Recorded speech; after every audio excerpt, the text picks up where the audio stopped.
Urola Kostako udal elkarteak pintura eta lorazaintzako eskualdeko taldea sortzeko asmoa du. Enplegu zerbitzu publikoak eta Urola Kostako udal elkarteak enplegua sustatzeko egindako hitzarmenari esker finantzatuko dira egitasmo hauek eta guztira 31 pertsona kontratatuko dira.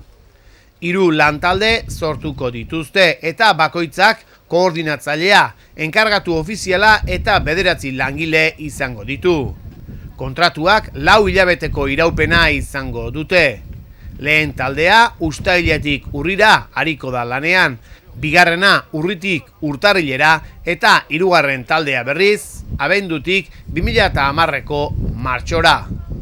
Egitasmoa, Espi eta Aia Getaria, Orio, Zarautz eta Zumaiako udalak eta Urola Kosta udal elkartea egiten ari diren ahaleginaren ondorioa da eskualdeko langabeen kopuruaren igoerari aurre egiteko. Izan ere, elkarlanean bideratutako egitasmo honen bidez langabe gehiagok izango du aukera eskualdeko lantaldean parte hartzeko.